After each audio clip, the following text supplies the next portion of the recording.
Sobat Bahasa, pernahkah Anda bertanya bagaimana suatu kata bisa berubah makna atau fungsi dengan ditambah imbuhan? Jawabannya ada dalam ilmu linguistik yang sangat menarik, yaitu morfologi. Nah, kali ini saya akan menjelaskan secara singkat mengenai materi morfologi ini. Nah, apa sih morfologi itu? Dan mungkin sering mendengar juga morfem. Apa sih morfem itu? Nah, jadi morfologi yaitu cabang ilmu linguistik yang mempelajari bagaimana kata-kata terbentuk dari unit terkecil yang disebut morfem. Morfologi membantu untuk memahami makna kata secara mendalam dalam bahasa Indonesia. Nah, morfologi juga mempelajari struktur internal kata, pembentuknya, serta perubahan bentuk melalui unit-unit terkecil. Nah, untuk morfem itu adalah satuan terkecil dalam bahasa yang memiliki makna atau fungsi gramatikal dan tidak bisa dipisah-pisah lagi. Contohnya, seperti morfem tulis dalam kata menulis yang menjadi dasar kata tersebut. Nah, untuk morfem sendiri memiliki beberapa jenis, yaitu ada 4 jenis. Yang pertama yaitu morfem bebas, yaitu morfem yang dapat berdiri sendiri. Contohnya rumah dan saya. Nah, yang kedua ada morfem terikat yang harus bergabung dengan morfem lain, seperti awalan me pada kata menulis atau akhiran an pada rumahan. Yang ketiga ada morfem leksikal yang membawa makna kata, misalnya ikan dan jalan. Yang keempat ada morfem gramatikal yang berfungsi untuk tujuan tata bahasa seperti awalan atau akhiran. Contohnya di, ke. Nah, proses morfologi dalam morfologi itu ada 3. Yang pertama afiksasi, yang kedua ada komposisi, dan yang ketiga reduplikasi.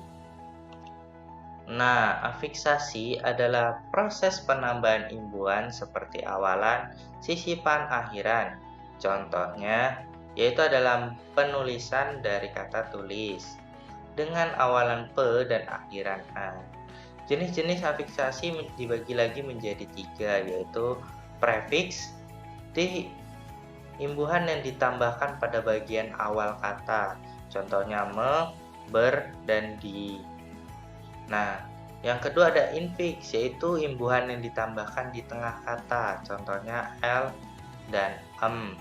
Nah, yang ketiga ada sufiks, yaitu imbuhan yang ditambahkan di akhir kata. Contohnya kan dan an. Nah, untuk komposisi, pengertian komposisi dalam bahasa itu adalah proses pembentukan kata baru melalui penggabungan unsur-unsur bahasa.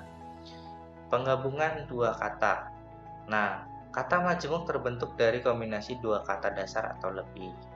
Pembentukan makna baru. Penggabungan ini menghasilkan arti baru yang tidak bisa diartikan dari makna masing-masing kata. Nah, gabungan kata yang membentuk makna baru disebut kata majemuk. Oke, selanjutnya adalah reduplikasi. Adalah pengulangan morfem untuk memberikan makna jamak atau intensitas. Contohnya, buku-buku dan main-main. Nah, reduplikasi dibagi menjadi 4 jenis. Yang pertama yaitu reduplikasi penuh atau pengulangan seluruh kata dasar, contohnya buku-buku dan anak-anak.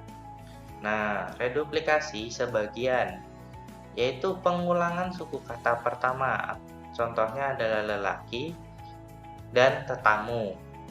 Yang ketiga yaitu reduplikasi berubah bunyi, pengulangan dengan perubahan fonem, contohnya sayur mayur dan mondar mandir. Yang keempat ada reduplikasi berimbuhan, yaitu pengulangan disertai imbuhan, contohnya mobil-mobilan dan bermain-main. Nah, dari materi yang telah saya sampaikan, bisa diambil kesimpulan bahwa morfologi adalah cabang ilmu bahasa yang menganalisis struktur internal kata, mempelajari bagaimana morfem-morfem, unit makna terkecil, membentuk kata dan membentuk kata. Ini mencakup pemahaman tentang akar kata, imbuhan dan variasi bentuk kata. Nah, proses pembentukan kata meliputi afiksasi seperti prefiks, sufiks, dan konfiks, reduplikasi, serta komposisi kata majemuk. Analisis ini membantu dalam mengidentifikasi makna dan fungsi gramatikal sebuah kata. Nah, pemahaman morfologi sangat relevan dalam penggunaan bahasa sehari-hari. Ini memungkinkan kita untuk lebih akurat dalam memahami kata, menafsir, dan menggunakan kata-kata, terutama kata-kata baru atau kompleks. Beberapa manfaat memahami morfologi yaitu meningkatkan kemampuan kosakata secara signifikan, membantu analisis teks dan pemahaman bacaan yang lebih mendalam, pengembangan keterampilan menulis dan berbicara yang lebih presisi, memahami dasar-dasar variasi bahasa dan dialek. Nah, itu dia penjelasan singkat tentang morfologi. Semoga bermanfaat. Jangan lupa like, comment, and subscribe untuk video edukasi bahasa lainnya. Sampai jumpa. Oke teman-teman, terima kasih sudah menonton videonya.